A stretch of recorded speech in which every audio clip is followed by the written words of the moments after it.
nilikuwa nafanya kazi na chenye kilinisaidia sana, nikipewa kazi ngumu ninapiga kelele, nasema nakataa. Wakati ninakataa, shetani anataka kuniua. Sasa ulikuwa na, hebu niambie, ulikuwa unapewa kazi gani? Kuzika watu. Watu wa gani? Sasa baba yangu akaanza akasema mimi nilale na yeye. Baba yako? Baba yangu mzazi. Your biological dad? Tunakaa busiku, baba naingia. Mama kamueleza, mambo gani ulifanya na mtoto? Mimi sikukua. Alingoja niende kulala mrumu yangu, lakini si kulala. Nilikuwa nasimama kumlango nisikie kitu gani kitaendelea maisha yangu. Ula alinilaganisha nitakuua. Batu alienda kwa waganga yake, wanamweleza kama unapenda huo msichana wako asifanye hiyo kazi, utalala naye. Uzime utalala naye, ukilala naye hiyo kitu haitafanyika. Sasa wakati nilirudi kwa nyumba, mama kanitafutia tena waganga tena. Wakati waliniona wakasema, tutamtunza bure, tuanze biashara yetu. Hii leo tutampeleka ndani ya moto. Sasa ni watu huoni? Siwaoni, wanazungumza ndani ya moto. Mimi nikaangalia miti, mbona hii moto haiwezi kulunguza hii miti vianguke chini. Sasa hiyo niyo magonjwa ilinisumbua, ikanipeleka niende nikuwe mganga sasa. Nakumbuka vizuri nilifanya hiyo kazi kuanzia mwezi wa 11, 12 na mwezi wa kwanza hapo kumalizika. Si Valentine inakuwaga mwezi wa pili. Sasa hiyo Valentine, wakati hiyo Yesu alinikujia.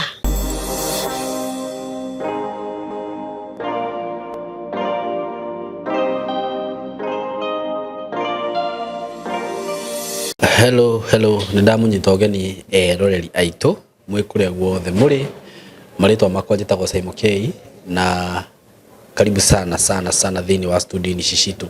Ndina mugeni ndinake muthenya wa umuthi ugukorwo kiaraniria na ithui ni agucia rugano rwake, rugano rurito muno makiria. Ugu muikare hau muruthikiririe, na ni akuruheana na lugha ya Githweri, ndakwaria na Gikuyu, taongea na Kiswahili. Koguo muikare hau. Introduction ndo ndeka na Gikuyu, njoke nguririkania ikorwo wi muciari wi hau na wina mwana waku wa muiritu kana wa mwanake, kana hihi kazi ni yaku, murata waku, no wende gukorwo ukienda kumuthomithia. Twina kothi twinacio njega muno cingiteithia mwana waku kana hihi mundu ucio ungikorwo gibatara githomo. Kothi njega muno angithoma guku gwitu na cimuteithie maisha-ini make na njira nene muno. Na mwena wa technical courses ni gukugwetera kothi ta electrical installation, CCTV and solar installation, electrical engineering, electrical and electronic engineering twinacio. Ungikenda mwana waku akorwo agika technical course ta icio, plumbing twinacio guku, twina short course cia mieri 3 cia mwaka. That is certificate, diploma, artisan level, no ukorwo ugiciona guku gwitu. Na ninjenda kuga we are TVET accredited. Uguo certificate iri ukuona kuma guku menye ni certificate kana diploma iri ukuona no uthie advance nayo no ngenda guthie campus. Na mwikaribu sana. Trainers aria twi nao, they are very professional.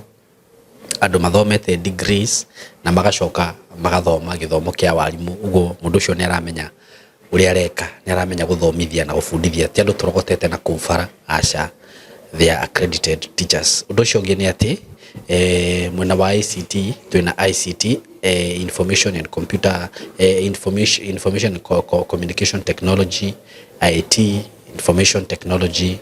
Twina ta cyber security and ethical hacking, ungienda oneyo twina yo kothi yo.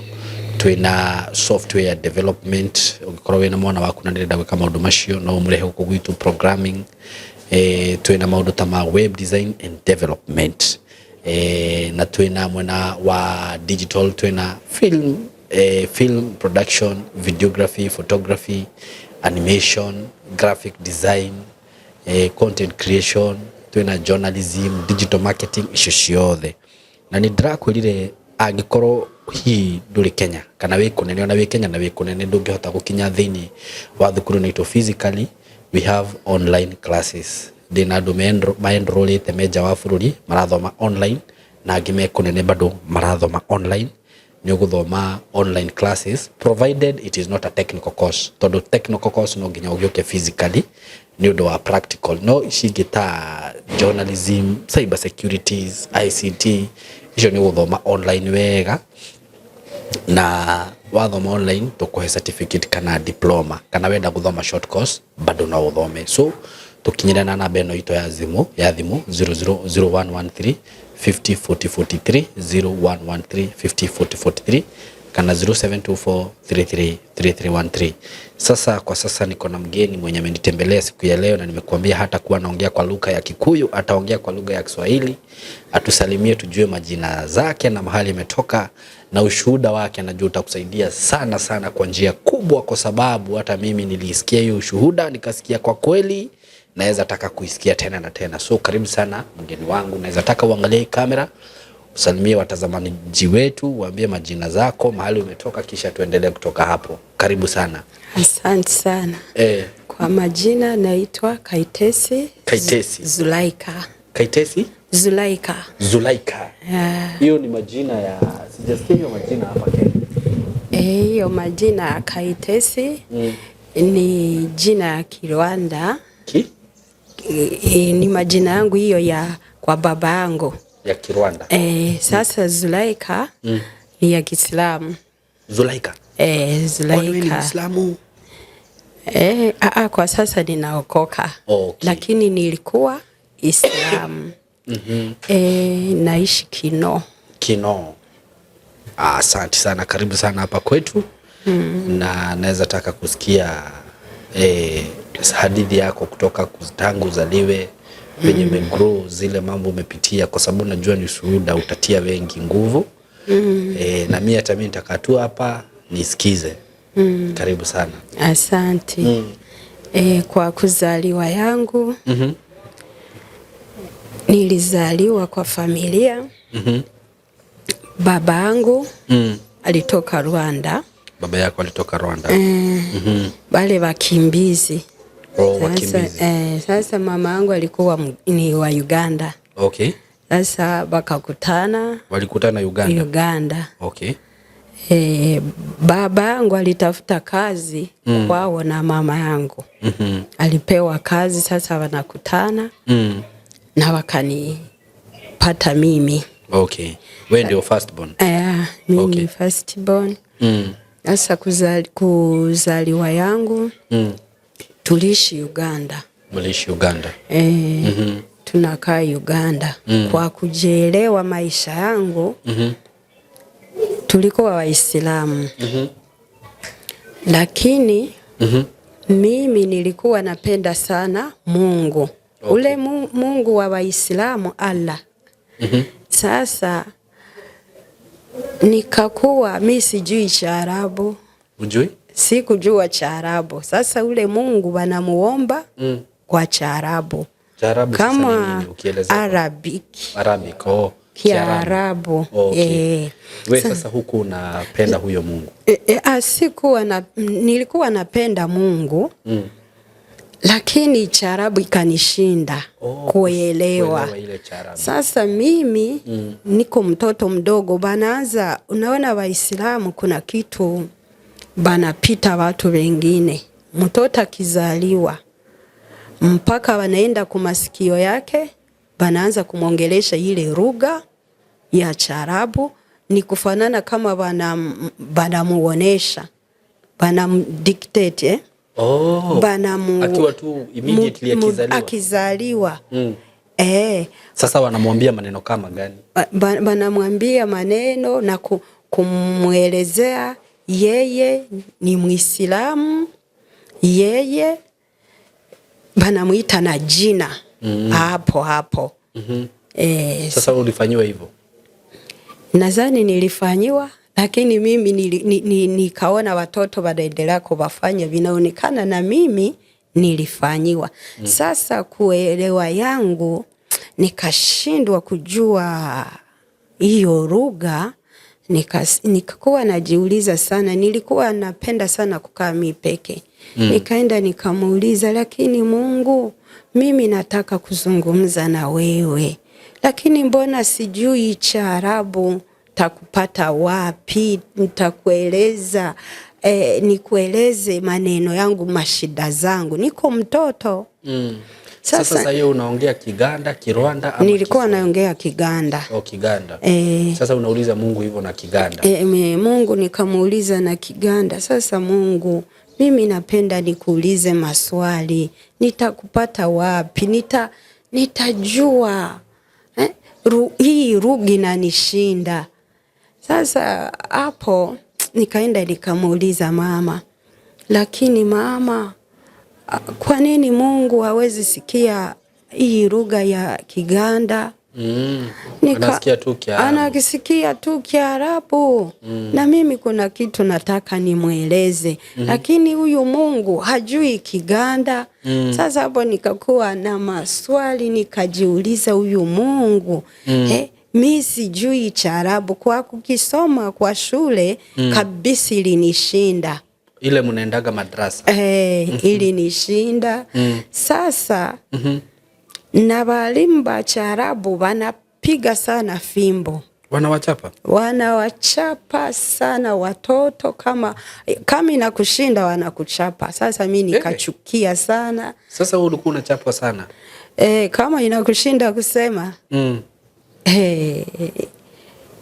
unachapwa. Na wanaogopesha, wakasema kama ukuelewa Kiarabu wakati utakufa, wa malaika watakupiga fimbo ikupeleke kuzimu. Hivyo sasa ndio mnaambiwa? Bana wafundisha watoto na kuwaogopesha sana. Sasa wewe hakuna hata moja ulielewa? Nilielewa. Nilielewa ya kuomba, unaanza maombi, unaomba, lakini kuendesha ile Qur'ani niendeshe ili nishinda. Nilifika wakati nikashindwa. For example, sasa walikuwa wanaomba aje ama ulikuwa unaambiwa mnaomba aje? Ya Kiarabu unaanza alhamdu. Alhamdu inafanana kama ni yofu ya kufungua. Unaanza kuomba ya alhamdu, unamaliza. Kwa kwanza kwa Waislamu bo wanajua. Kwa kwanza banaanza, sijui kuna mambo unaenda unanawa uso, unanawa mikono, unanawa miguu. Lakini ukamaliza unaanza kuswali. Naenda kuswali, banafanya hiyo maombi mara 5 kwa siku. Sasa wewe ulikuwa unajua kuswali? Nilikuwa najua. Sasa vyenye ninajua, vyenye ninasema, sijui kama Mungu anasikia. Ni Kiarabu, ni vyenye unafundishwa. Hata wewe mwenyewe huelewi? Hata wewe mwenyewe uelewi. Sasa nikauliza, maana yake niko naomba kitu gani? Sasa kwenda kumuuliza mama, kwa nini Mungu huyu, kwa nini anajua lugha moja? Akasema, nilikuta hivi na we iache hivi.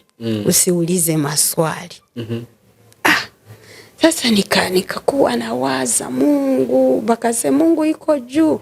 Nikaangalia, kumbe Mungu anakaa juu.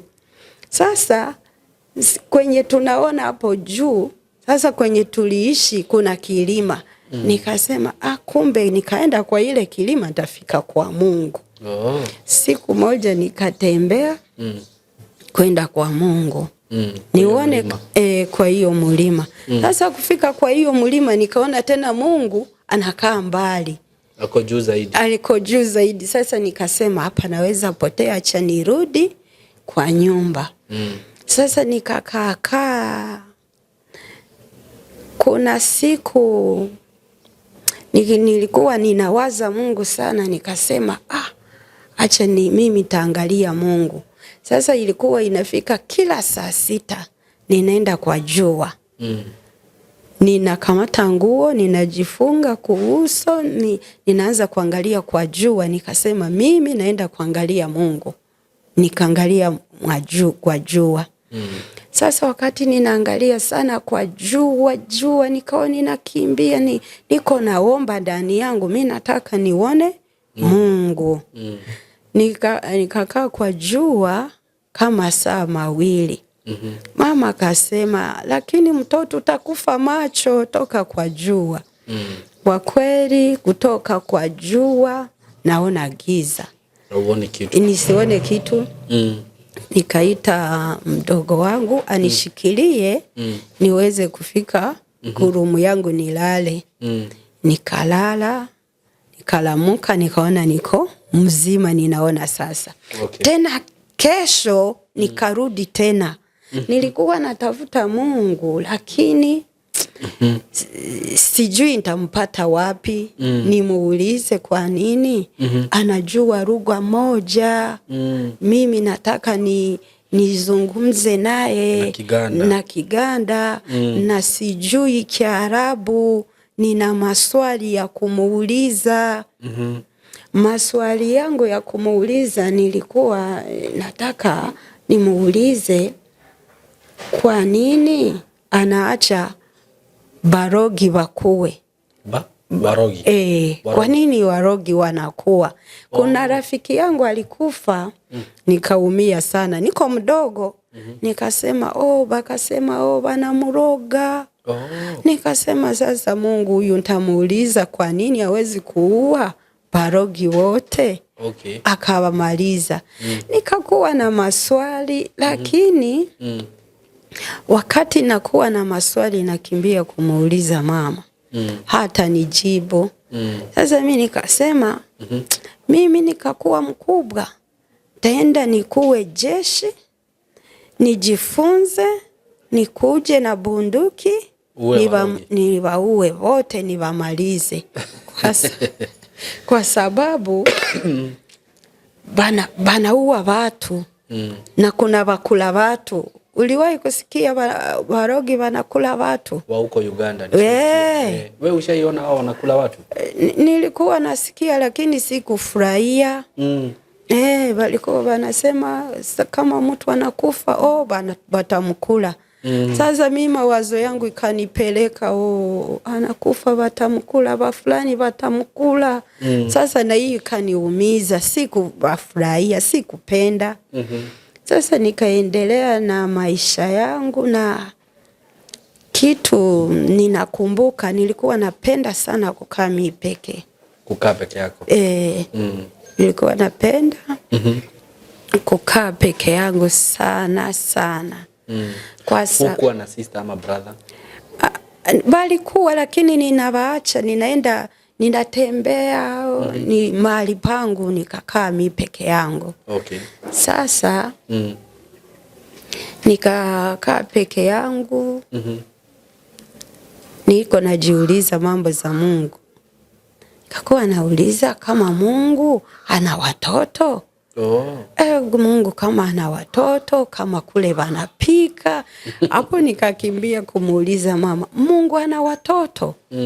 Anasema Mungu hazae. Mungu hana watoto, Mungu hazae. Sasa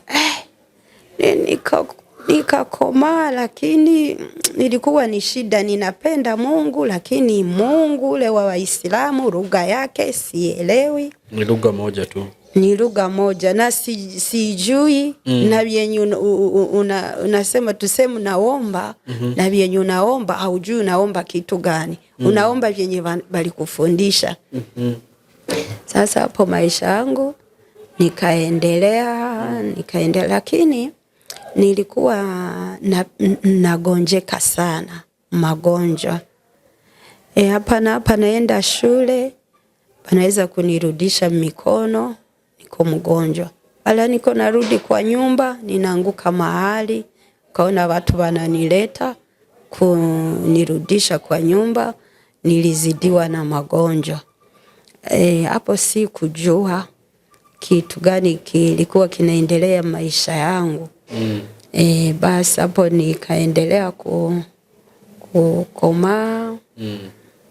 Basi niko tu ninaishi hapo tu. Sasa wakati ilifika nilikuwa na miaka karibu 15. Hapo nilikuja kulikuwa mtu alikuwa wa kwetu.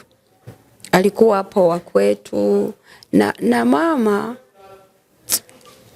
tuseme kama hakukuwa na jali sana. Mama yako? Hakukuwa na jali sana. Sijui kitu nilikuja kujifunza.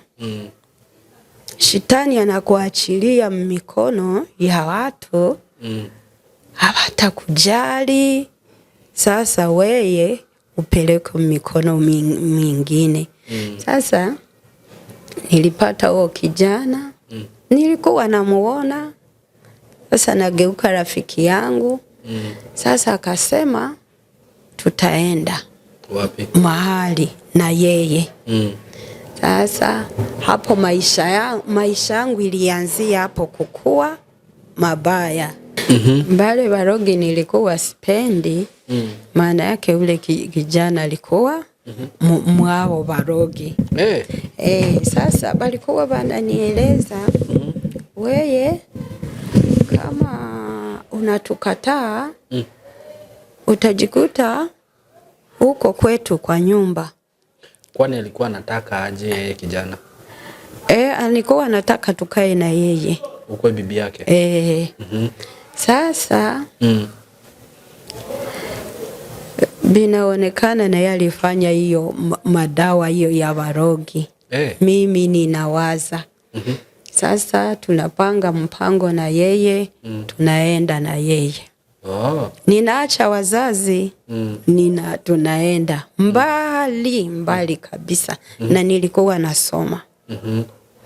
Sasa wakati ninaenda kwenye alinifikisha, hakukaa na mimi, alinificha mahali. Nikakaa huko. Kwao? Si kwao. Kwa mtu mwingine. Rafiki yake? Rafiki, kama ni rafiki yake. Nikakaa huko, kukaa huko. Kitu alifanya. Sasa mimi sijui mtu yoyote. Sasa mimi nikasema ni nani atanirudisha kwetu. Sasa nikaanza kumuitisha. Wakati nilimuitisha akakuja, nikasema kama hautaki tuende tukakae na we nirudishe kwetu. Tukaenda tukakaa na yeye kwake sasa. Sasa ninageuka ni bibi. Sasa hapo wakati nilipata mimba akanirudisha kwetu. Hapo maisha yangu ilianzia hapo kuharibika. Wakati alinirudisha kwetu, wakati nilirudia kwetu, ile vita ile ya Rwanda ilikuwa inamalizika. Ile ya 94. Sasa kwetu balikuwa banatafuta sana mtoto alienda wapi, mtoto alikufa, mtoto alienda wapi. Wakati nilirudi kwetu, babangu alikuwa anatumika huko Rwanda. Sasa akasema huyu mtoto mumutume huko Rwanda nikae na yeye. Sasa wakati nilienda Rwanda, niliingia ndani tena ya vita yingine. Hapo sasa hiyo ni mjamzito. Sasa hapo nikakaa, baba akakuwa ananiuliza kwa nini ule kijana walikuja kumfunga. Waliniuliza mlikuwa wapi? Nikabeleza. Wapi? Nikabeleza kila kitu. Wakaenda huko na polisi, anamshika, nampeleka prison. Alifungwa. Kwa sababu ulikuwa underage. Sasa mimi hapo tulikuwa hapo Rwanda sasa. Sasa tukakaa. Lakini kijana alifuatwa mkiwa Uganda. Alifuatwa tukiwa Uganda, lakini baba ni alituma. Alituma bafuatilie afungwe. Sasa mama alikuwa anaendelesha hiyo kazi. Na banamkamata na banamweka prison. Sasa kwenye nilifika kwetu huko Rwanda. Nilikuwa nakaa na baba. Na hapo nilipata shida ya mambo kama hiyo. Baba yangu mzazi nilishangaa, sigesema hizi mambo, lakini juu ya kusaidia watu ninakaa nayo muda mrefu, nikasema sasa hii kitu kuna watu hawajui, wazazi kama mama hajui chenye mtoto wake anapitia. Lakini nikasema acha nitasaidia tu watu. Sasa baba yangu akaanza akasema mimi nilale na yeye. Baba yako? Baba yangu mzazi. Your biological dad? Sasa hapo hiyo kitu ilinishangaza sana, nikasema afadhali nigebaki huko. Lakini kabla hiyo yote ifanyike, nilisikia mama akisema sijui baba alisema yeye anaweza kukaa na mtoto wake, ye kama mama anaenda, baba ataoa, anaweza kukaa na mtoto wake. Hiyo kitu nikaikumbuka wakati nilikuwa na wakati alisema hiyo neno. Nikashangaa, nikamuuliza, nilikuwa serious. Nikamuuliza, kwa kweli we ni baba? Akaniuliza, unajua aje kama niko baba yako? Nikamuuliza, sasa mbona ni we, ninaona ni we baba, sasa baba anaweza kufanya kitu kama hiyo? Anasema mimi si baba yako. Sasa mimi nikamuelezea, hapa nitajua aje? Ungoje niulize mama. Wakati nitamuuliza mama, yatanionyesha baba yangu.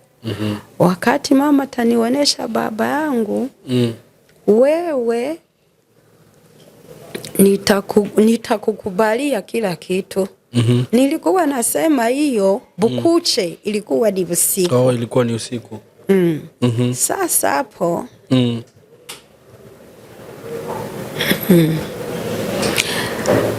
mimi sikukubali. Hiyo siku nilipona. Alipitisha siku tena karudia hiyo kitu. Kwa hivyo mnaishi tu nyinyi wawili kwa hiyo nyumba? Tunaishi wawili na ndugu zangu wadogo sana waelewe kitu. Hata walikuwa naishi huko na baba yako? Na sina cha kufanya. Sasa na mbona mama yako alikuwa amebaki huko Uganda badala aende huko?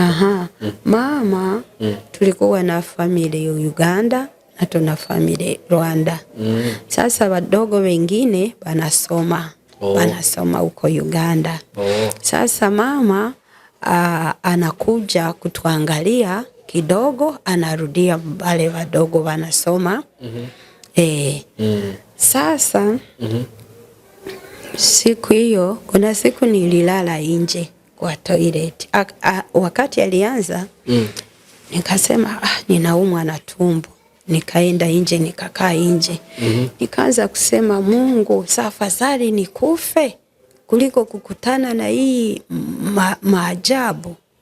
Nilikuwa naomba kifo, lakini si kupata kifo.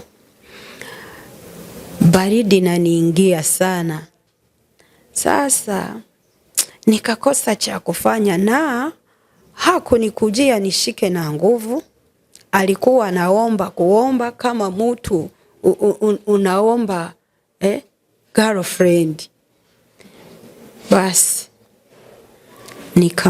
nikakataa. Sasa hapo bukakucha asubuhi nikatafuta mahali pa kwenda, lakini sikupata. Nilikuwa mgeni kule Rwanda na sijui lugha. Ninajua hii lugha ya Uganda, sijui ya Rwanda, niko mgeni. Sasa nikasema taenda wapi? Nikatamani sana nipate Bwana anichukue tu nipone. Sikupata. Sasa kitu nilisema sasa Mungu, mimi nitajiua. Nikawaza mimi nitajiua.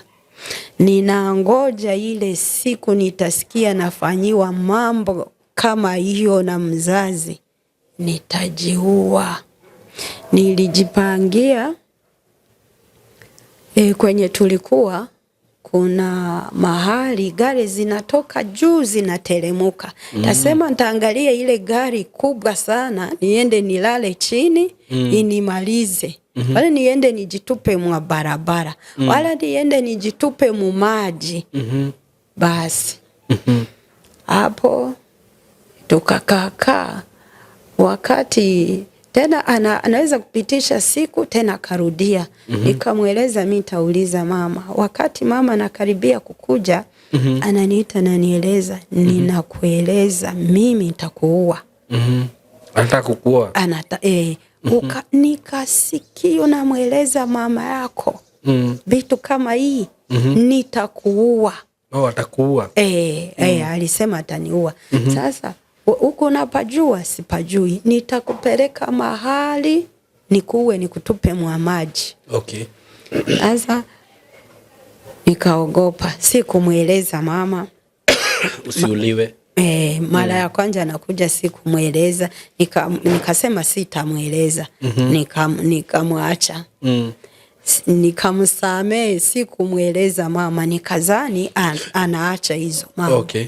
Wakati mama anarudi, anaanza tena. Siku ingine nikasema afadhali aniue. Nikamwita mama, nikamuuliza mama, naomba unirudishe kwenye nilitoka. Anasema hautarudia. Kwa nini unataka kurudie? Nikamuuliza si kupenda baachane. Nilikuwa najua mama akasikia hii kitu bataachana. Sasa nikasema sasa mama, so unaweza kunitafutia mahali pengine ninaweza kwenda nikae. Anasema hapana, baba yako anakupenda sana, hawezi kukubali ukae mahali pengine. Ona vitu alifanya mpaka tufunge ule mtu na hauwezi kurudi kule kwenye ulikuwa. Sasa nikamuuliza babangu ni nani? Ananiangalia hapa, ananifukuza, anasema toka wende. Nikamuuliza lakini mama, naomba unieleze baba yangu mzazi ni nani? Akaniuliza hiyo ni swali gani unaniuliza? Sasa yeye alikuwa anazani ni mchezo. Akanifukuza niende nifanye vitu vingine. Tena nikamurudilia kwa sababu hiyo siku niliamua afadhali baba niuwe.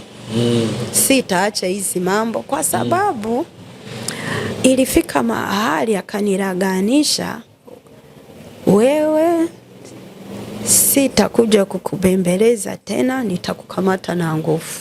Sasa baba yako akakwambia hivyo? Mimi nikamwelezea mama, kuna kitu kinaendelea hapa, we haujui. Ndio maana nakuuliza baba yangu ni nani? Yeye anasema ni kitu gani? Analeta humu mnyumba wa bibi. Nikasema lakini alisema hivi akasema hivi. Mama akasema hapana, hawezi. Nikasema ndiyo. Kwa kweli alisema hakuniona niko muongo. Akaona mtu hawezi kusema uongo kama huo, kumsemea babako kitu kama hicho. Bilianza namna gani? Nikamweleza. Sasa kitu alifanya ni kulia. Alipiga kelele, kalia sana kama mtu anakufa. Sijui alikuwa na dada yake, naye akafika. Bakaanza kuzungumza. Tufanye nini? Mtoto hana makaratasi. Baba alikamata ile makaratasi niliingia nayo akayatupa. Sasa tufanye nini? Bakasema sasa mimi nikaona viti naingia. Sasa ninahurumia wadogo yangu. Nilikuwa mdogo 15 years. Viti naanza nikakuwa nahurumia wadogo yangu, sasa walikuwa wadogo sana. Sasa bakaanza kuzungumza, tufanye nini? Mtoto nigemrudisha. Afadhali sigeenda kufunga ule kijana. Afadhali ni agekaa huko. Basi tunakaa busiku, baba naingia. Mama kamweleza, mambo gani ulifanya na mtoto? Mimi sikukua. Alingoja niende kulala mrumu yangu, lakini si kulala. Nilikuwa nasimama kumlango nisikie kitu gani kitaendelea maisha yangu. Ula liniraganisha nitakuua. Sasa vita inaanza. Mama kamuuliza, hiyo kitu mtoto alinieleza? Baba alikana. Asema mimi siwezi fanya kitu kama hicho. Akasema tumuite hapa tumuulize. Akasema usimuite. Kinye ninajua mtoto hawezi kusema uongo kitu kama hicho. Basi banakakaa gombana. Anasema sasa tufanye nini? Mimi sitakaa kule tena. Sitakaa kule tena. Acha niende kalete watoto yako wote. Kama utakaa nao hapa, kama utawafanya nini, mimi niende nikuachie watoto yako. Sasa nikaona sasa kenye nilikuwa naogopa niye nafika hawa watu wataachana. Mama akakaa, hakurudi haraka. Na hiyo siku kumweleza alikuwa anapanga kurudi. Lakini hakurudi haraka. Sasa bukakucha asubuhi, nilikuwa na kazi ninafanya. Baba aliniita. So the following day? Asubuhi yake aliniita kuja. Nikakimbia nikaenda nikamuuliza mama, sasa leo banaenda kuniua. Ananiita, siwezi kukataa, kuja nifate twende. Sasa kumfuata tukaenda, tulitembeza miguu kwenda town kwenye alikuwa anatumikia. Kufika huko, kabla hatujafika tuko kwa njia, akauliza, sasa silikukataza simueleze mama yako vitu kama hiyo? Na sasa venye amekwambia muende, kwani mama yako haja kudefend aseme usiende? Yalisema hata kuua. Batu yote watajua. Hawezi kukuua. Na ile siku nilimweleza mama, nilimweleza alisema hivi. Na akamweleza ulisema hivi. Akamwongelesha huyu mtoto akapata shida. Ni wewe. Ndio maana ulipanga mipango yote tufungishe ule kijana.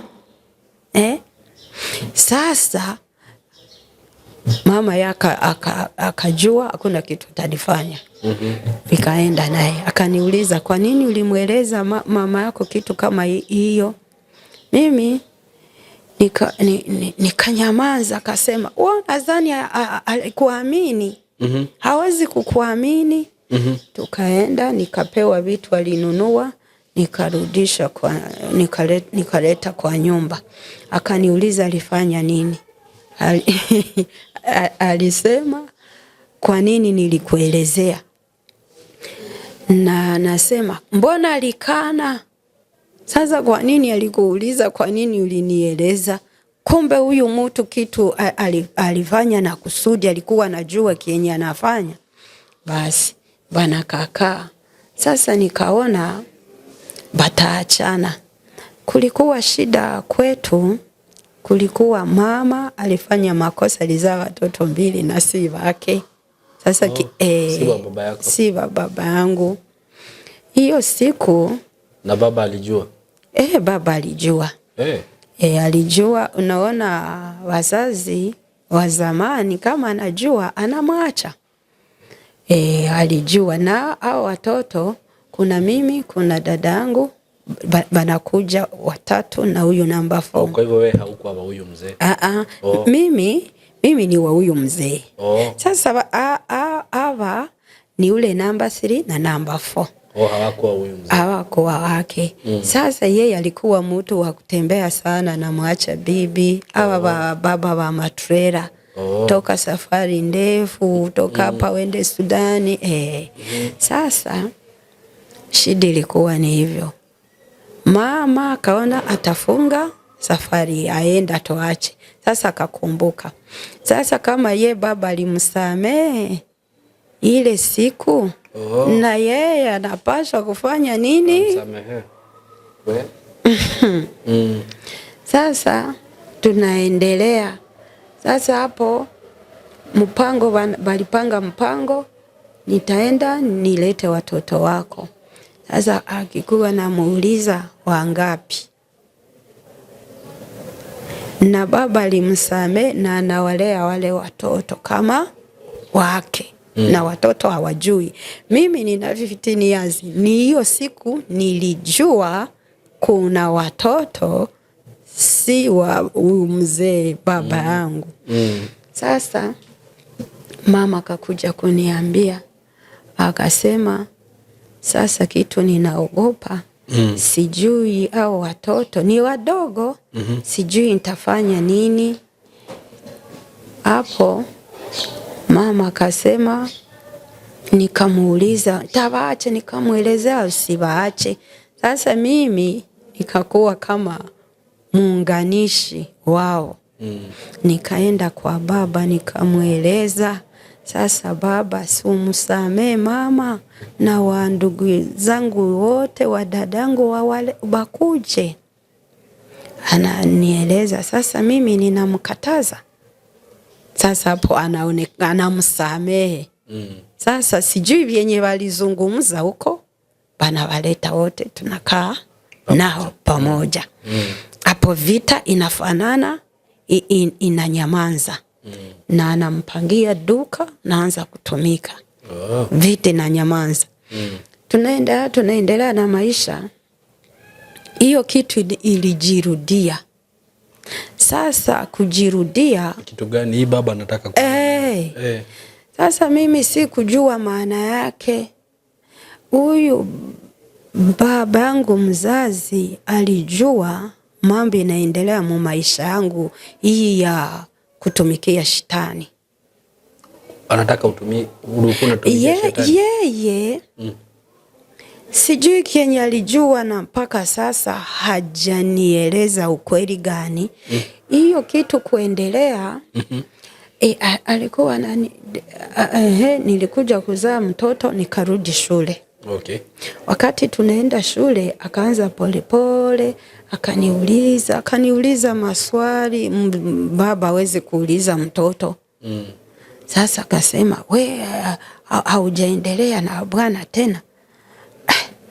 Mimi nikanyamaza. Lakini akanieleza, ninataka tukue hivi. Akarudia. Sasa akasema tena, haujui ya kwamba ni wewe ninasaidia? Mimi nilikuja kujua anafanya hiyo kitu kwa sababu nisikuwe huyu mganga wa kienyeji. Ati usikue? Nisikuwe mganga wa kienyeji. Kwa sababu mimi niliwaza Batu alienda kwa waganga yake, wanamweleza kama unapenda huo msichana wako asifanye hiyo kazi, wewe utalala naye. Uzime utalala naye, ukilala naye hiyo kitu haitafanyika. Hiyo uganga. Mimi niliwaza ni hiyo, sijui. Sasa kwa nini alikuwa anasema anataka kunisaidia mimi? Si labda alikuwa anataka kukuachia hiyo uganga. Lakini nilipona tu, Mungu aliniponesha. Sasa mimi nilikuwa mgonjwa. Nikakuwa mgonjwa, wananipeleka kwa uganga. Kwa waganga. Sasa hapo wakati wananipeleka kwa waganga, nikafika kule, hizi mambo za kama ni hizi za kuwa mganga zikajionesha sasa.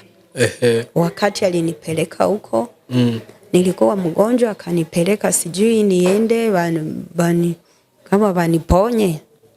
Na kufika huko, baliingia na yeye ananiacha hapo. Ananiacha hapo wao waganga. Sasa kuniacha hapo, kulikuwa kuna kusanyika watu wengi kuomba vile vya kipepo. Bana kusanyika, banapiga ngoma, mapepo inaingia, banaanza kusema. Sasa nikakaa hapo. Sasa watu wanakuja, mimi ninaanza kueleza, uko hivi, una vita na bibi, ukaanza kuonyeshwa. Nikaanza kuonyeshwa vya kwao, ninamuona. Nani ni mapepo. Sasa umeingia kwa mapepo already? Sasa si banipeleka, niko mgonjwa, niende huko baniponye. Kwenda mimi baniponye, mimi ninakaa huko, ninasikia, kufika ninapona. Sasa kupona, nikaanza kuonyeshwa. Nikakuwa naonyeshwa, nikaona kama mtu anaingia, nikaonyeshwa. Na sina kitu ninagusa, niende niguse mahali fulani, ninaonyeshwa. Sasa wakati ninaonyeshwa, ule baba mwenye alikuwa anaongoza hapo huo mganga huo, akaanza kuona ni sawa. Sasa mwenye mgonjwa wake atakuwa anamsaidia kuingiza kapesa. Sasa wakati ninaonyeshwa, lakini sikukuwa najua banafanya dawa fulani wala dawa fulani. Mimi ninaonyeshwa wa jirani yake, ninaanza kumwongelesha. Basi hapo nikakaa hapo. Sasa huo mganga wa kienyeji akamwelezea baba, baniache hapo. Sasa nikakaa huko, na nilishapona. Nikauliza, mbona nilipona, kwa nini sirudi kwetu? Baba akasema, hautarudi, utakaa hapa. Nitakaa hapa mpaka siku gani? Wakasema mpaka huyu mganga wa kienyeji ni yeye atakupa ruhusa. Mimi nikachukia. Na kingine kilinisaidia sana maisha yangu, nilikuwa gaidi. Kama ninakataa kitu, afadhali uniue. Hiyo na hiyo ilinisaidia. Nikasema mimi sitaisha hapa. Sasa nilienda kwa duka, kwenda kwa duka kununua kitu, nikasikia watu wanasema, aka kasichana kanakaa kule kwenye bananyoka. Nikaisikia anakaa kule kwenye bananyoka, banakuaga na nyoka inakaa ndani hivi. Nikasikia kama balikuwa Wakristo, bakasema huyu msichana geokoka. Kama ni nani alimuleta, wakanihurumia. Sasa mimi yenye nilifanya ni kwenda kutafuta ile nyoka. Huko. Kwenye waliisema, nikasema mimi na hii nyoka nikaiona tu hivi nitaondoka hapa. Nikaenda nikatafuta nyoka, nikafungua dirisha. Kulikuwa mahali pagiza, hawafungue dirisha. Nikafungua dirisha nione nyoka, sikuipata, lakini niliona udongo. Nikasema kama hii ni hiyo chakula ya nyoka sijui, lakini basi sasa mkutano ikakuja. Mkutano ilikuja bile mapepo inasema kuna msichana hapa alikuwa anatafuta nyoka. Nilijua ni mimi nikasema nataka mnitaje jina langu niondoke hapa. Bakataja ni kama ni mimi nitaondoka mara moja. Na shetani alikuwa anajua mimi simpendi. Hata kama ninapenda Mungu na mwenye Mungu napenda simjui, lakini shetani alikuwa anajua mimi sipendi. Hawakutaja jina langu. Nikaacha. Sasa wakati ninaacha nikahama, nikasema kama hawapende niende kule kwao, acha nihamie mahali pengine. Nilipata rafiki mama, nilimkuta hapo kwa hiyo kikundi yao barogi. Nikaenda nikakaa kwake. Sikurudi huko. Sasa ule baba kwa sababu alikuwa Sasa hiyo mama yako kwa Uganda? Baba wa sasa? Mama yako hiyo time alikuwa Uganda? Tulikuwa na yeye. Na kwani yeye haulizi mbona ulibaki huko? Sina, yeye alikuwa anakujaga huko. Hata yeye alikuwa anakuja huko. Baba walisikilizana, mtoto apone, acha wampeleke kule. Lakini kwa siku banaweza kukuja kwa wiki, siku moja kama Saturday banakuja baba na mama. Na wewe huambii utaki kukaa huko? Niliwaambia. Basi mganga alielezea huyu mtoto mnaona ana vitu vinamsumbua, mkamrudisha kwa nyumba atakufa. Sasa mama akaogopa nisikufe. Lakini mimi nikasema sitakufa. Nikatoka nikaenda kwa ule mama huo, wakamfukuza wakasema kama utamrudisha hapa na wewe tunakufukuza hapa. Akasema we rudia, la kama uende kwingine usikae kwangu, nisipate shida na watu. Na niliona hiyo mapepo iliua watu nikiona. Na sasa kwa nini huyu mganga anataka ukae kwake sana? Sasa ilikuwa ni hivi. Maana yake nikae kwake, banifundishe. Mambo ya uganga. Banifundishe hizo mambo. Na nikae kwake, watu wakikuja, mimi nioneshwe yaendelee pokea pesa.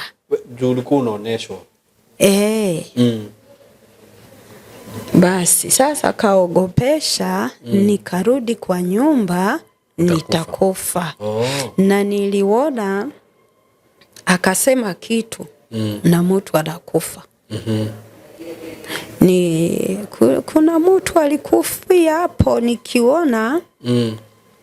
Na wanamkimbiza usiku masaa 8 kumrudisha kwa nyumba yake, waseme alikufia kwa nyumba. Na mimi nilikuwa hapo nikiona. Sasa nilichukia hizo mambo sana na sikukuwa naogopa. Mimi kitu nilikuwa napenda kusema sana, nilikuwa nasema shetani kama una nguvu kuzidi Mungu, mimi nitakufa. Kama una nguvu ni Mungu wa nguvu, mimi sitakufa. Hata kama walete nini, mimi nilikuwa siogopi. Lakini kitu nilikuwa napenda kusema kama shetani ana nguvu kuzidi Mungu, tayari mimi nitakufa. Basi Hapo kutoka hapo ule mama alikuja kusema nimuondokee. Sasa mama alikuja, nikamwelezea mama, leo nitarudi nawe kwa nyumba. Anasema hapana, bali sema utakufa. Nikasema sasa kama hamnitaki, mimi nitaenda pengine, nitaenda kuishi kwa barabara. Basi tukapanga na mama, nikaenda kwa rafiki yake. Rafiki yake akasema kama mtoto anakataa simu muache, mumutowe huko. Basi paka nini mama kakubali. Wakati mama alikubali niende naye kwa nyumba, babangu alitangaza nitakufa. Baka niwekea siku na baba wakamwelezea asikuje kuzika. Baba anahama. Anahama, anatoka kwa nyumba. Nikakufa, asikuweko kunizika. Sijui mapepo tamfanya mbaya, sijui. Basi hapo nikakaa nikamweleza mama, mimi nakueleza sitakufa. Mama aligonda sana, hata kama kutembea kunjia gari kapiti naweza kumwangusha. Juu ya mashida, mimi ni mgonjwa, sijui mimi nitakufa. Akakaa kiogopa. Nilikuwa na magonjwa yenyewe haieleweke, magonjwa yenyewe haitaki kupona. Sasa wakati nilirudi kwa nyumba, mama kanitafutia tena waganga tena. Wakati waliniona wakasema, tutamtunza bure, tuanze biashara yetu. Bengine Shetani ni adui mbaya. Sasa wakasema watanitunza bure, wafanye biashara yao. Wakaanza kabla hawajaanza tulingoja ile siku walisema nitakufa, walinipa wiki. Sasa mama yakakuwa naogopa, hakukuwa nakula. Mimi nikabisahau ile siku ya kifo yangu. Kitu niliona nyumba inawaka moto. Nyumba yenu? Ninawaka moto na ilikuwa na miti kama miti kabisa, lakini miti ile ilikuwa inakauka sana. Moto inawaka, nikasikia watu wanazungumza, leo hii tutampeleka. Leo tutampeleka ndani ya moto. Sasa ni watu huoni? Siwaoni, wanazungumza ndani ya moto. Mimi nikaangalia miti, mbona hii moto haiwezi kulunguza hii miti vianguke chini? Hii ni moto gani? Nikasema Shetani, we ni wa ajabu. Unaweza kuchoma hii miti na miti isilete isianguke. Nikacheka jeko. Wakati nilicheka, moto inazimika. Hapo kitu nilikuja kuona, kitu kinaua watu sana ni woga. Ukasikia wogi na kuingia, tayari Shetani anaingilia roho yako na anaitoa. Si kuogopa. Nilicheka. Nikaita mama, mkuje muone. Hakuna mtu alinisikia. Hakuna mtu aliona kienye ninaona. Sasa mimi nikakimbia nje, ni mkuje muone, moto ilikuwa hapa. Sasa wakaona huyu sasa atakuwa wazimu ni nini? Hakuna moto, ni moto niliona. Basi hapo sikukufa, nilipona. Sasa kulipita siku, nikamkumbusha mama, si walisema nitakufa nyuma ya wiki? Sasa sijafa. Mama naye akaleta watu yake waganga. Sasa hapo nao wakafanya madawa. Nilikuwa na magonjwa ilianza ni mkono, mguu. Sasa ngambo kuanzia hapa jicho kufika chini inakufa. nilikueleza nilikuwa naoza. Nilikuwa nasikia naoza mbavu. Unaoza mbavu? Ngambo moja. Sasa hiyo magonjwa hawa waganga yake wakasaidia. Hawa wagonjwa wa mama yako? Na hawakumuomba pesa. Lakini wakaanza kutangaza, banaponya, mtu fulani alipona. Nilipata nafuu kidogo. Basi hapo maisha yangu ikaendelea. Kingine nilikuwa naishi inchi hii ya watu na inchi nyingine. Uliwahi kusikia mtu anaishi inchi mbili? Hii ya watu wazima na inchi nyingine ya kiroho. Lakini ya kipepo. Aje? Kama niko hapa sasa, kama nikafunga macho kidogo, nikalala, ninaenda. Wapi? Kuile inchi. Sasa hiyo inchi ulikuwa unaenda kufanya nini? Nilikuwa napewa kazi huko. Kama gani? Kazi, sijui kulea watoto, sijui kuzika watu, sijui nini. Acha kusema sijui, nieleze vizuri. Sasa hiyo inchi benye kuna mwenye atasikia ataelewa kenye ninasema. Kuna mtu anaishi hapa. Lakini hiyo mwili ingine haiko hapa. Unaweza kukua hapa, mwili iko hapa, lakini wewe uko unaenda. Unaenda Mombasa, popote unaenda. Na ile inchi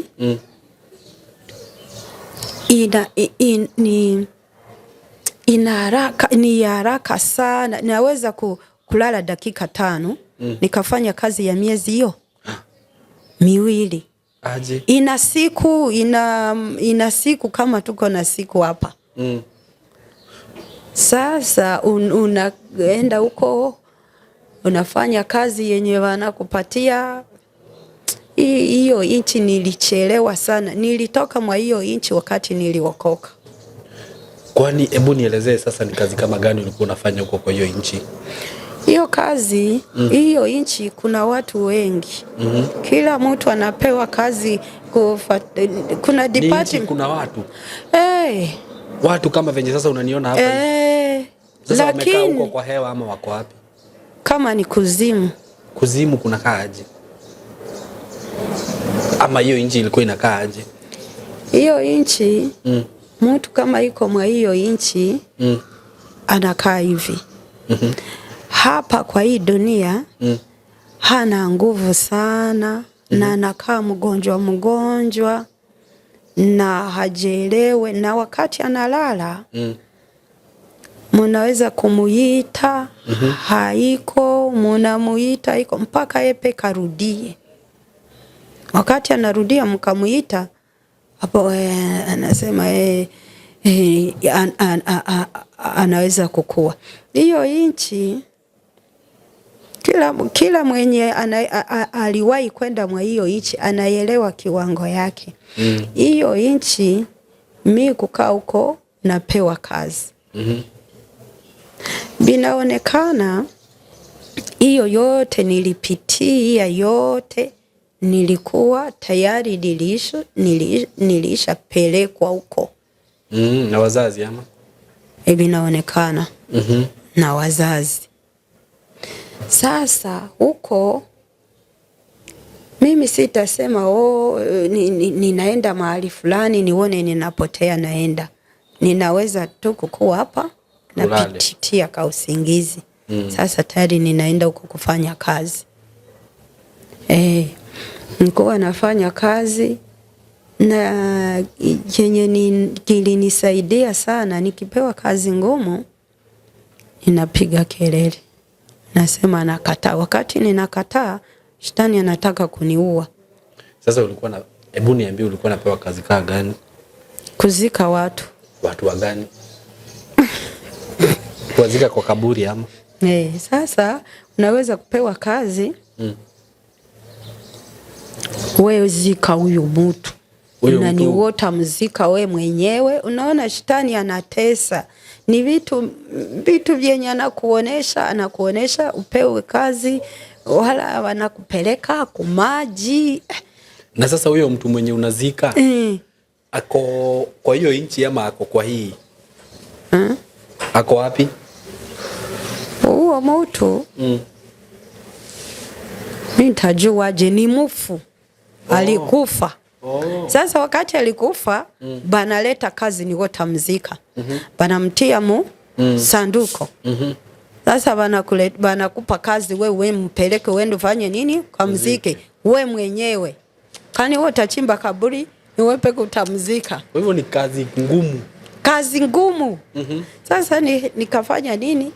Nikasema sawa. Utaambiwa ubebe sanduku ukiwa peke yako? Sasa si unajua sanduko ya mtu anakufa na ni mzima, sinakuwa mrefu. Si mpaka mtu mwingine ashike huko na mwingine kule. Sasa mimi walisema niende kumzika. Unabeba peke yako? Nibebe peke yangu, niende kumzika peke yangu. Utaweza? Nikamwelezea ule mwenye kunipa kazi, hiyo kazi siwezi. Pako niwekee hapa niishike hivi. Alikataa. Sasa wakati alikataa nikasema na mimi nikataa, sitazika huyu mtu. Alileta shoka anipasue kuanzia kichwa. Alinieleza atanipasua kuanzia kichwa anipasue vipande. Nikapiga kelele. Na huyu mtu ni nani sasa? Shetani. Unamuona? Kama nakuonesha kama ni mtu, kama nakuonesha kama ni shida. Ni shida. Sasa kenye ninajua mimi nilikuwa mwa hiyo nchi.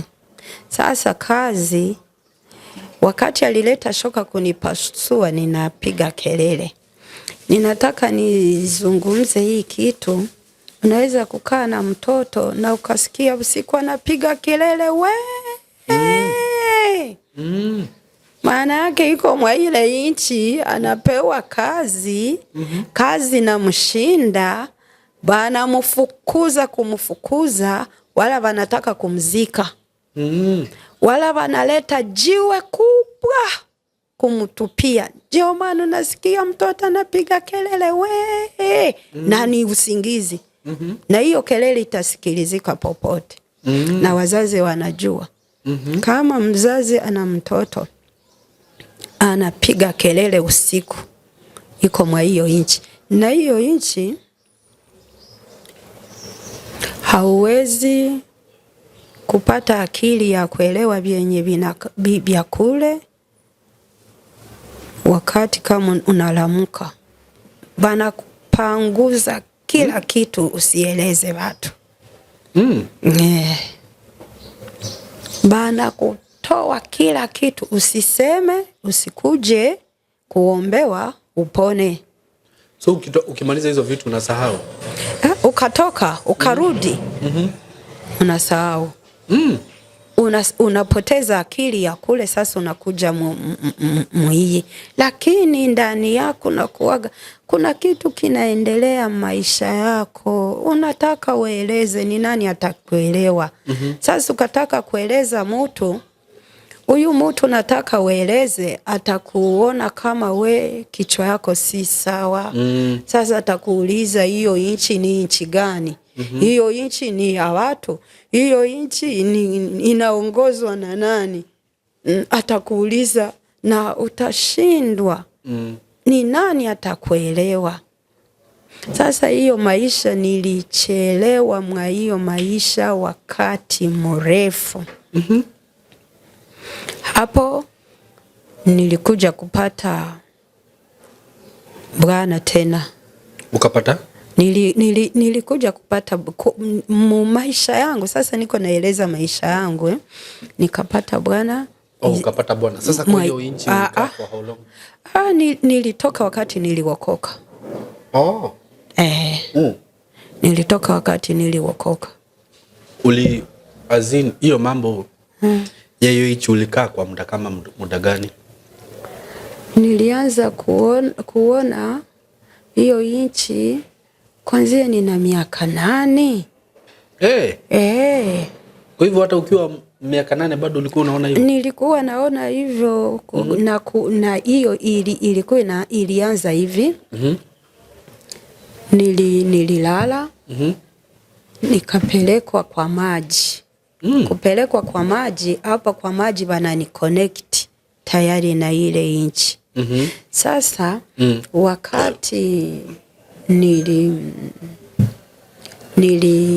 ninataka kwenda kwa hiyo inchi tayari mpaka nione ile maji. Hata kama siko karibu ya maji, lakini ninafunga macho nikaona ile maji inaonekana kama niyo poto, niyo mlango ya kupita wende. Ninaona maji. Wakati naona maji tayari nikajiunga, nikaona niko mwa hiyo inchi. Hiyo basi sasa nilifika wakati nilipata sasa bwana mwingine. Ukapata bwana? Okay.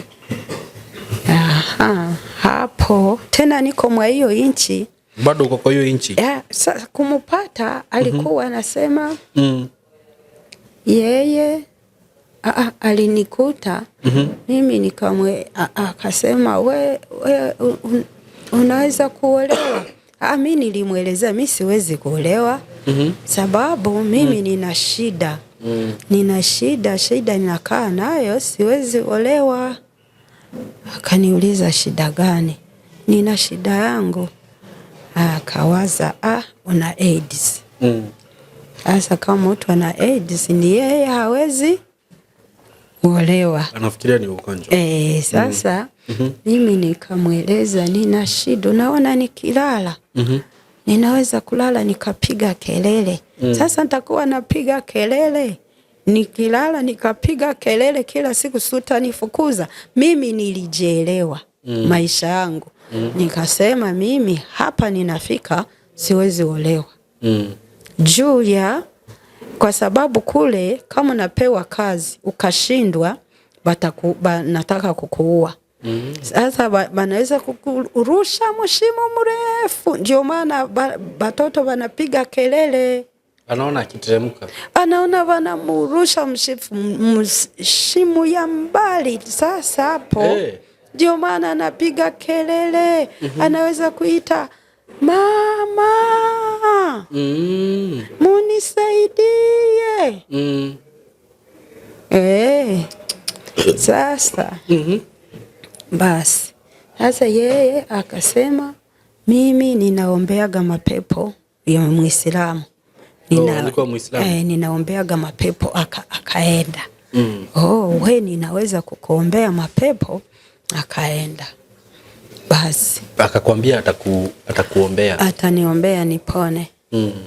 Sasa wewe ulikubali kukaa na yeye? Ndio akuombea.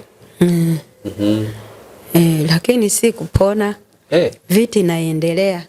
Sasa nilikuwa napiga kelele usiku.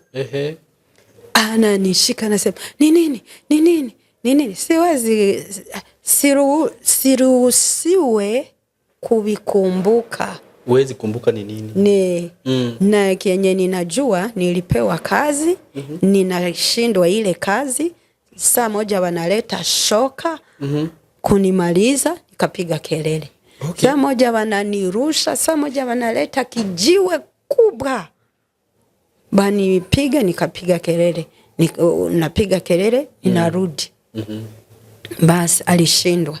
Sasa hiyo niyo magonjwa ilinisumbua, ikanipeleka niende nikuwe mganga sasa. Sasa huyu baba yako huyu mwenye alisema nitakutafutia mtu kule Kongo panajua hizi mambo. Ninafunga safari, ninaenda Kongo zinipone. Sasa kufika huko wakasema nikangoja waanze kama ni kunitibu, kama ni kunifanyizia dawa, sijui. Bakasema, kwa sasa tutaenda na saa 6 ya usiku kumaji. Nikakumbuka hii kuona maji ninaenda mwa ile inchi. Sasa nikasema hapana, mimi ninakataa. Kama ni vya usiku sitaki, muniachi. Wanampigia simu, mgonjwa ulituma hapa, anasema na tunawafanyizia dawa usiku saa 6. Sasa nakataa. Sasa nikasema akasema kama anakataa mumwache. Hapo nao hawakunisaidia, nikarudi. Wenye nilikuwa kurudi. Sasa ukarudi huko Rwanda? Kutoka Kongo ninarudi Rwanda. Sasa magonjwa inaendelea sasa, kwa siku inaweza kukuja kama mara mingi. Hiyo ya kulala unatravel? Ninalala. Sasa wakati siku zilisonga, nilikuwa sasa ninaanza kusikia vitu vingine. Ikanieleza uwe toka hapa wende. Nikaanza kutoka, nikatembea, nikaenda, ninakutana na mtu. Kukutana na mtu anakuelezea, weye, kubali utumike. Na mtu simjui. We si uko hivi, si uko hivi. Basi si ukubali utumike. Hiyo dunia. Sasa tuko hapa. Sasa unasikia kama sauti na kuelezea, toka wende. Ninatoka, ninaenda. Sasa kutoka kwenda, ninakutana na mtu ananieleza, we nikubali nitumike. Na kienye ninajua maisha yangu, nilikuwa nazungumza kitu, nikasema, kesho mvua itakuwa. Usiende mahali fulani utapata shida. Usifanye kitu fulani utapatikana. Sasa na ukiambia mtu hivyo inakuwa hivyo. Inakuwa hivyo. Sasa watu wakasema huyu ni mrogi. Wakaanza kuniita mrogi. Sasa nikasema fulani atakuwa hivi. Hata kama mtu atakufa, mimi nikajua huyu mtu fulani. Nilikuwa najua, lakini sina cha kusaidia. Hata kama huyu kitu ninajua sana, babangu alikuwa anajua. Kwa sababu alikuwa anaweza kunikalisha, akasema nina rafiki fulani na fulani, huyu tunatumika naye, hii huyu tunatumika, ni wawapi mzuri, niendelee na nani? Nikaanza kumweleza, huyu rafiki yako fulani iko hivi, huyu rafiki yako fulani ako hivi, huyu hivi, wewe uendelee na huyo. Nikamchagulia. Sasa naendelea. Yeye alikuwa anajua, lakini mimi mwenyewe sijui. Mama hajui, na mama ni angepashwa kunisaidia, lakini huyu alikuwa anajua. Na ile mambo alikuwa anataka kufanya, maana yake alikuwa anajua. Sasa mimi nikaendelea na maisha hivi mpaka ilifika wakati ule bwana tulikuwa naye akasema, sasa takupeleka Zanzibar. Batasaidia. Bali muitisha $500. Sasa kabla hajaleta hiyo pesa niende Zanzibar, niwo batasaidia. Unajua Zanzibar ni karibu ya maji. Hapa TZ. Sasa nilikubali hapo. It is an island, si ndio? Hapo nilikuwa ninaanza kuoza mbavu. Uko Zanzibar? Si kwenda hapo, si kwenda. Yeye alisema bali muitisha hiyo pesa, ikapatikana, nitaenda. Sasa magonjwa inaendelea. Sasa nilikuwa mbavu zangu zinaoza. Sasa ikaniogopesha sana. Sasa nikatembea, mtu hakujui, anasema wewe utakufa, kubali utumike. Na vyenye ninatumika sivijui, na vyenye ninatumika sivipendi, kubali. Na kule kuile inchi sikuwahi kubakubalia. ninatumika vyenye ninaweza, vyenye siwezi ninakataa. Ndio maana alikuwa ananifukuza kuniua. Basi hapo nilifika wakati nikapata rafiki. Alikuwa rafiki yangu lakini yeye alikuwa anapenda mambo sana ya waganga. Sasa huo rafiki Kenya alinifanyizia, anasema nitakusaidia nikupeleke mahali tuone kama utasaidika. Tulienda na yeye. Kufika huko ule mama kuniona akasema anaona mkubwa wao. Ati anaona? Anaona mkubwa wao. Ti mkubwa wao?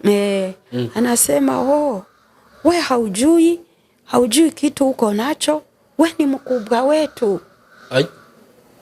We ni mkubwa wetu. Acha sitakuitisha kitu. Acha nikusaidie. Waanze kazi na mimi utakuwa unanisaidia. Akaniuliza, uliwahi kusikia hivi? Aliniuliza, uliwahi kutembea ukasikia sauti zinakuongelesha? Hii ni dawa fulani. Inatibu magonjwa fulani. Nikamweleza ndio. Nikamuonesha kama kitu fulani nilisikia kinaponya magonjwa fulani. Anasema si unaona una wazazi? Nikamwelezea ndio. Akajua inatoka kwa baba yangu, hiyo kitu ni ya kifamilia. Sasa akataka mpigie simu baba yangu, sijui amuite banianzishe kazi. Kazi ya kufanya nini? Ya waganga. Okay. Sasa baba yangu alikataa. Mimi nikawaza kama vinaonekana hakupenda mimi nifanye hiyo kazi. Hakufurahia, akakataa. Na huyu mama akasema acha mimi nikusaidie. Hatuna ingine ya kufanya. Sasa akanipatia madawa. Na nilikuwa siwapende waganga na nilikuwa siwezi kukubali nifanye hiyo kazi. Kwa sababu nilikuwa ndani yangu ninajua kuna Mungu.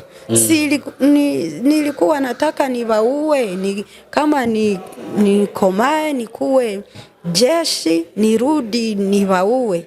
Sasa niyo kitu ninaingia ndani, nilikuwa sifurahie. Lakini akanielezea, wewe uko katikati ya kifo, ukaendelea kukataa, una maisha kidogo utakufa. So naona unaoza mbavu na hautapona, na hakuna mtu anaponya hii magonjwa mpaka ukubali kutumika hii kazi. Sasa hapo ilikuwa mwisho, nikakubali kutumika. Lakini nilikubali kutumika, nikasema lakini Mungu unaniachilia niende mwa hii kitu? Nikapewa madawa, akanionesha. Sasa ni madawa aina gani? Ilikuwa madawa kama wimbi, unajua? Ilikuwa wimbi, sijui anachanga na vitu. Kenya alisema hii wimbi, sijui kama alisema ni wazazi. Sasa wimbi ati ni wazazi? Sasa akasema wazazi watakuwa wanakula hii chakula. Sasa weye usiku unakula kabla haujakulisha au wazazi. Hiyo wimbi? Ilikuwa wimbi na dawa ingine, na kuna kitu kiko sawa kina harufu mbaya wakati unaweka kwa Waislamu banatumia sana hiyo kitu. Tunaweka wapi na kwa na harufu mbaya? Wakati unaweka kumoto. Sasa mimi kukulisha wale wazazi nilikuwa naweka hiyo wimbi, sijui na dawa zingine kumoto. Kuna kajiko nilipewa wazazi watakuwa wanakulia. Sasa wanakulia ndio wafanye nini? Baendelee kutumika. Sasa Shetani ni mbaya kabisa. Sasa nikaanza kazi. Hapo ninaanza. Hapo huo alikuwa ni mama. Bienye alinifundisha, kanifundisha fanya hivi. Aliniuliza vyenye ninasikia. Nikamweleza ndio nasikia sauti. Ananieleza ukasikia sauti ikakuonesha dawa na utahitaji msaada, utahitaji watu wa kukusaidia. Kanieleza mambo mingi. We utakuwa unatumika.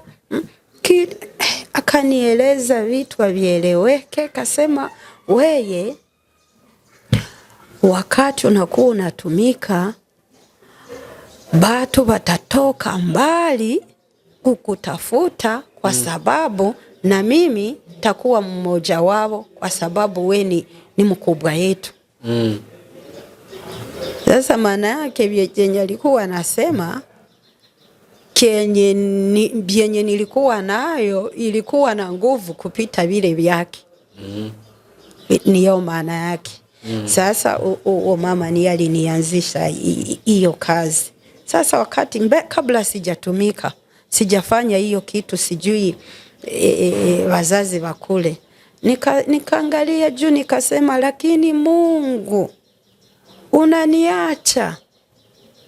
Mimi hizi mambo sizipendi, lakini kwa sababu nikuwe mzima acha nivifanye. Nikafanya. Kila wakati nikaita Mungu. Mungu liniacha nifanye hii kitu. Hizi mambo sizipendi, lakini kwa sababu nisikufe acha nifanye. Nikaanza kufanya. Kitu kiliendelea. Nilikuwa hapo kwanza niliachana na huo mama. Sasa nilikonektiwa na watu hawa warogi tena. Bakasaidika kwangu, bakaanza kusema nikamwongelesha mambo ninapitia. Sikumtafuta. Nilienda mahali kwa rafiki, kumbe bwana yake anatumika hiyo kazi ya urogi. Sijui kama ya urogi. Sasa akasema ninaona na wewe una hii kazi, lakini wewe utakuwa unatusaidia. Na kingine siwezi sahau, nina mdogo wangu aliwahi kwenda kwa warogi. Kufika huko banamueleza, banamueleza si tunaona una mkubwa yako alikataa kutumika. Bwana yako sasa? Mdogo wangu alienda kwa warogi. Sijui alikuwa anatafuta nini. Bakamweleza kwenu si una mkubwa yako alikataa kutumika. Sasa ulikuwa mkubwa wa wachawi? Mimi ule mdogo wangu akakuja kunieleza, huyu sasa ni sister yangu, mimi ni mkubwa yake. Anasema unajua ule mganga alisema we uko mkubwa, ukitumika utakuwa unatusaidia. Lakini mimi nikazarau kwa sababu kulikuwa kitu ndani yangu, mimi ninapenda Mungu. Na nilikuwa sipende hizi mambo. Ni kwa sababu niko mgonjwa nilikubali kufanya hiyo kazi. Sasa huyu baba kwenye nilienda akaona, unajua warogi wanaoneshwa. Anaona anasema kumbe ni wote atusaidia. Sasa walikuwa banasema wa client. Walikuwa babibi kama ine hivi. Wakapanga msururu mmoja, nikaanza kuelezea. Na sina kitu ninagusa niseme niguse kitu fulani. Kama inakaa kukichwa, kama inakaa wapi, we uko hivi, uko hivi, we uko hivi, kila mtu anaona. Banauliza tufanye nini? We fanya hivi, we fanya hivi, we fanya hivi. Na wanaenda kulipa wale pesa. Sasa huyu baba akafurahia, akasema atanisaidia hii kitu ikuwe na nguvu zaidi. Basi hapo nikarudi kwangu, akanifata kwangu. Akaniuliza, unasikia aje? Mimi nikamweleza, mimi nikitembea ninaanza kusikia masauti inanieleza dawa fulani, kitu fulani inaponya kitu fulani. Sasa tulitembea na yeye. Wakati tulitembea na yeye nikamweleza, fanya hiyo dawa, utayanika, utaitwanga itaponya kitu fulani. Yeye alikuwa anafurahia, yeye alikuwa anapenda kila wakati niseme kitu akimbie kufanya. Na mimi sijali, niko naona kama ni muzaa, kama ni nini. Lakini siku nilikuja kuelewa vizuri. Kuna siku alinipigia simu, akasema, ninataka nibariki, ninaenda kuponya mtu. Kitu kilinifanya nijue hizi mambo si muzaha. Huo baba nikamweleza, kabla hujaenda pitia hapa ulete kilo ya sukari na mkate. Hakuleta, nasema nitaleta nikitoka. Nikamweleza, usiende kugusa mtu kabla haujaleta kilo ya sukari hapa na mkate, na ni vya pesa kidogo. Alikataa kienda. Nikamweleza, ukagusa mtu atakufa. Anasema nitaleta nikirudi. Salienda huko, salianza kugusa mtu, sijui anamtibu kama anamuwekea madawa. Hivyo vya kuwekea watu madawa mimi nilikuwa sijajua nimfanyie kitu fulani. Alimgusa mtu anakufa. Wakati anakufa bali mkimbiza na mipanga kumuua.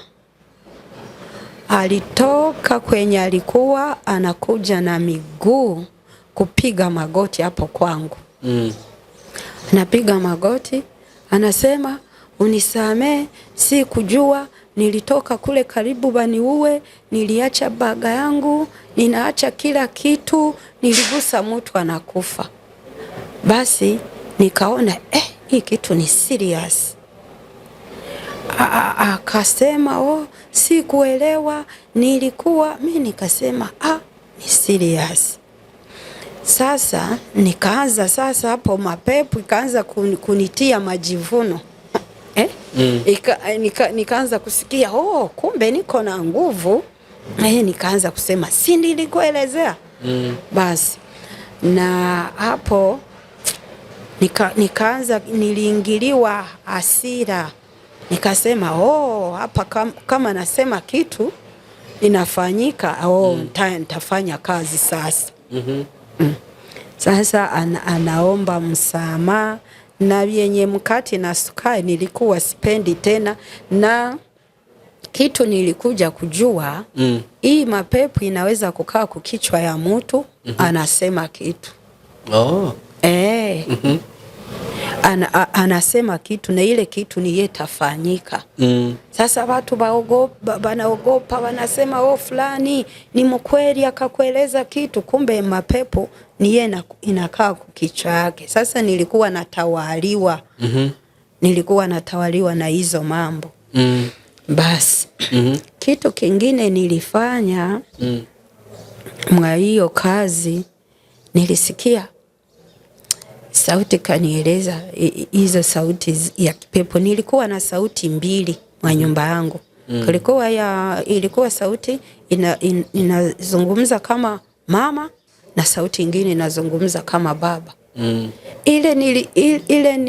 Ilikuwa sijui ni babu ya baba yangu. Huyo mwenye anazungumza kama baba. Na bibi yake. Sasa ni wao walikuwa wanatawala maisha yangu. Na walikuwa wanafanya hiyo kazi sana. Na kenye kilinijulisha huko village kwa baba, walikuwa wanasema tunatafuta mtu fulani Okay. Balikuwa banatafuta mtu mimi. Ni sasa hawakujua ni nani, banasema iko mu batoto ba fulani. Kama balienda kubarogi banavelezea mu batoto ba baba yangu kuna mtoto moja anabaki atafanya hiyo kitu. Na baba yangu yeye hakupewa hiyo kazi. Na baba yake hakupewa mpaka mimi. Basi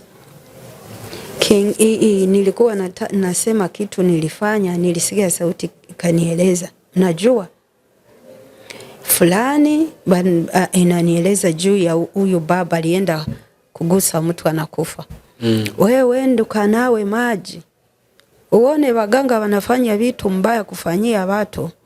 Wende ukanawe maji, hiyo maji utanawa isimwagike chini, uiweke umpatie fulani, atakuwa anaipeleka akuwa anaponya watu. Maji. Nilisikia niende nikanawe maji. Si mtu ananawa mkono. Si mkono mwili. Si mtu ananawa maji, si uchafu. Simama kwa karai, nawa. Si mtu ananawa, si natoa uchafu. Nawa maji, sasa umupe yeye aende akaponye mtu nayo, akasaidie nayo watu. Nikaenda nikafanya. Basi tutafanya nini? Nilifika wakati nikaanza kuzoea. Lakini mimi sikupewa mtu fulani fulani nimsaidie hivi kwa hiyo kazi, wala nimupe dawa. Shetani alikuwa ananiconnect na watu banazoea hiyo kazi. Sasa wao nilikuwa nasaidia. Ndio maana walikuwa wanasema we ni mkubwa wetu. Basi hapo, lakini kila wakati kabla sijakula chakula mpaka niwakulishe. Nikasema nikaweka wazazi wakule kumoto. Na walikuwa wanakula? Ni nani anajua? Mapepo. Sasa si wanasema niweke wimbi, ilikuwa balikuwa wananichangia madawa. Wimbi, dawa ingine siwezi ijua, na kuna kitu ingine kwa lugha ya Kiganda wanaita ubani. Ubani. Sasa unaweka kwa moto, inaleta moshi. Sasa wakati ya ile inakuwa na harufu. Nadhani wakati ya hiyo moshi niyo wazazi wanakula, mimi si kuelewa. Si wanasemanga hiyo ubani sijui ni ya kuita majini ama ni ya basi. Sasa niyo nilikuwa nafanya. Sasa wakati ninafanya kila kabla sijakula nianze na kuwakulisha. So wakati ninawakulisha watafanya kazi sana. Ule mama alinianzisha hii kazi, aliniongelesha hivi. Sasa hiyo kazi nilifanya miezi 2, lakini ilikuwa ni shida.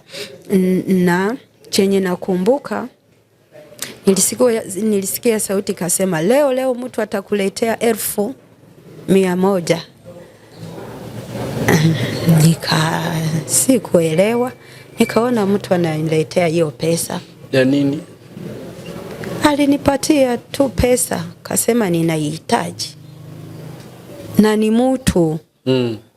Sasa na ile ya kuishi mwile dunia inaendelea. Bado unaishi hiyo dunia? Sasa hiyo dunia nadhani ni yeye za hii sasa. Na yeye naendelea. Sasa hiyo kazi nilifanya.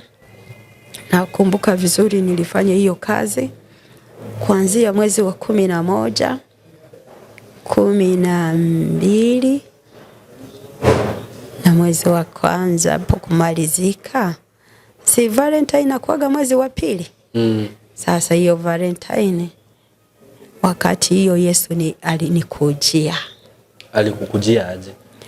Basi hapo nilikuwa naendelea na hiyo kazi, alinikuta niko mwa hiyo kazi. Sasa nililala mzuri, Mimi kawaida sijaacha Uislamu na sijaacha hiyo kazi ya kirogi. Nililala, ilikuwa ni usiku, saa 6 ya usiku na dakika 25. Nikaona Bwana, nilijua ni yeye Yesu alikuja kwa dirisha langu. Akasema, ugeokoka. Hapo kabla sijamuona nilikuwa nashtuka mozile ndoto mbaya. Shetani yeye hana kizuri. Si niko namtumikia na ninaendelea kuteswa. Ninashtuka mwa ndoto mbaya hiyo ya kupiga kelele tena haijaacha. Basi huyu baba kanieleza, ugeokoka ukamwamini Yesu, akakusaidia we na familia yako. Nilimkatalia, nikasema hapana, siwezi kuokoka hizo mambo za Yesu, sisi ni Waislamu hatujui. Sitaki kuokoka. Nikamwacha. Sasa nikasema huyu baba ni baba gani niokoke? Ye hakujua kwenye anaenda, kama hapa ni kwa nyumba ya Muislamu. Ye hakujua hizo mambo za Yesu, mimi siwezi kukubali. Basi hapo akarudia tena, ninasema uokoke, umwamini Yesu akusaidie we na familia yako. Nikamuuliza, hapo nilisikia anasema sauti nzuri, nikamweleza, lakini baba, hapa si unajua ni kwa Muislamu. Sasa unajua familia yetu ni Waislamu. Sasa mimi siwezi kukubali Yesu, siwezi kukubali. Anasema hapana, ninasema uokoke, Yesu akusaidie we na familia yako. Sasa wakati alisema, nikasikia neno inakuja mkichwa, inaanguka ndani ya kichwa na inakuja hapa kwa roho. Nini? Neno. Neno alisema inakuja mkichwa, nikasikia kichwa yangu inapokea neno. Sasa inakuja inakaa kuroho. Wakati nakaa kuroho nikasikia salama. Nikasema ndio, ninakubali. Lakini nilikuwa namuelezea, sasa nitasema nini? Wazazi nitaeleza nini? Anasema hapana. Nimwamini, nikakubali. Wakati nilikubali, akanipokeza yeye. Anasema, sema Yesu, mimi fulani ninaokoka, unisaidie na familia yangu. Ukarudia hivyo? Nikarudia. Yeye alikuwa anasema nikarudia.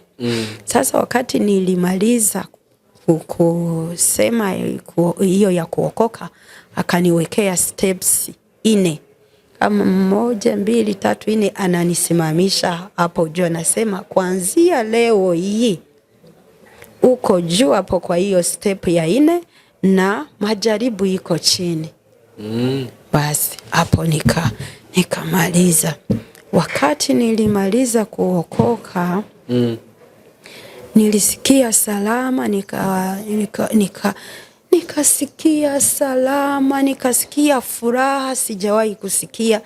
Nikaona dunia yote iko chini ya nikaona nina uwezo wa kila kitu, nikasikia uhuru. Basi sikulala tena. Nilikuwa naangalia kusaa utakuja wakati gani niende kwa balokole. Na nilikuwa siwapendi. Unajua Waislamu hawapende balokole kabisa. Sasa mpaka wakati ulikucha asubuhi, nikakimbia kwa balokole, nikabeleza, Yesu wenu alinikujia. Yesu wenu nilimuona. Yesu ni mzuri, niliokoka. Sasa hapo wakati niliokoka, mimi na mikono yangu nikakamata ile vitu yote nilipewa, na hakuna mtu aliniongoza. nilikamata nikaenda kuitupa na kuichoma moto, na hakuna mtu aliniongoza ufanye hivi uende ukavichome moto. Nikaona ninapona. Basi hapo nikaanza maisha na Yesu. Zile sauti zilikuwa zinaendelea maisha yangu zilinyamaza. Kukaendelea sauti nyingine ya Yesu. Hapo wakati niliokoka niliingia kanisa moja. Hiyo kanisa niliingia, au mama kaanza kusema nilikuwa nyuma sana. Nikakaa nyuma, naona mtu kama mgeni na alikuwa Islamu. Sikuacha kitambala yangu ya Islamu, nilikuwa naingia nayo. Nikasema sina mpokea Yesu na siwezi kuacha hii makitambaa. Sasa akasema mama simama, nikasimama. Akasema utatumikia Mungu sana. Mimi sikuvielewa na sio nilikuwa napenda. Basi nikakaa mwa hiyo kanisa, nikaacha. Lakini kitu nataka kusema hapa, kuanzia niliokoka maisha yangu ilibadilika. Niliteseka. Sasa nikakuwa namuita Yesu, si wewe ulisema majaribu iko chini ya miguu yangu, sasa hii mateso zinatoka wapi? Niliteseka, nilipitia mambo magumu sana. Sasa nikasikia sauti na nieleza, shetani ni anakufuatilia kwa sababu liacha kazi yake. Lakini si mimi ninakutesa, ni shetani. Nilipoteza kila kitu. Kila kitu nilikuwa na, ikuwe ni nguo, ikuwe ni pesa. Kuokoka yangu kama nilikuwa na 2,000 ya dolari pesa, yote ilienda. Sina kazi nilifanya nayo na ilikuwa pesa mingi. Sasa nikaona kila kitu kinaharibika, na wakati niliokoka nilianza sikueleza watu Waislamu. Haya, sasa kitu yenye nataka juu tumesikia hiyo part ya venye umegrow, venye umefanya hiyo kazi ya uganga. Sasa part ya kuokoka hiyo sasa itakuwa part 2. Kwa sababu sasa tumemalizia hiyo. Unajua kuna vitu zingine tunasikianga ama tunaona kwa movie, tunaona kama ni sarakasi tu. Kama hizo mambo unasema za kutembea huku juu. But juu tumesikiza hiyo part, what I would like to say, cause story ya huyu mama ni mrefu sana. Umeniambia umekufa. Amekufa mara 1, mara 2, mara 3, mara 4. Sasa bado kuna hiyo story ya kukufa na anafufuka. Na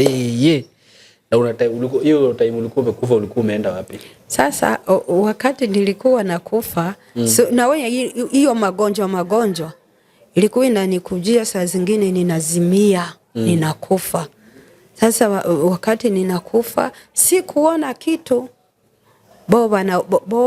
Wazazi wanaona ninakufa. Sasa sikuona nioneshwe nilikuwa hapa, ninaona giza. Sasa nikakuta watu wanakusanyika, wengine wanalia, anakufa. Nikarudi. Sasa kuna hiyo part na kuna part zingine zenye tutaendelea na part 2, but for now naweza taka tumalizie hapo. Na kuna mhubiri anakujanga huku anaitwa Evangelist Martin Ndongo. Kuna wakati aliniambia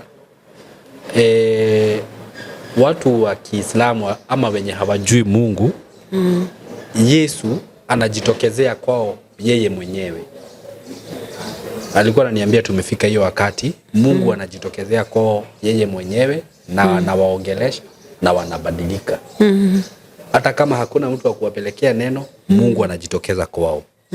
Na wewe nimesikia ukitoa ushuhuda kama huyo, Yesu mwenyewe alijitokezea kwako na ukaokoka. Na kitu yenye hiyo story iko na vitu mingi sana mtu anaweza soma kutoka kwa hiyo story. Ndio maana ni mzuri wewe ukiwa if you are a Christian, mtu yote tu Muslim, unafaa tu usikize story kama hizi. Kama uko na mtoto hapo, kama kuna mama fulani nilikuwa nimesikia akisema mtoto wake akienda kwa bed at a specific time huyo mtoto analianga sana. Unaona?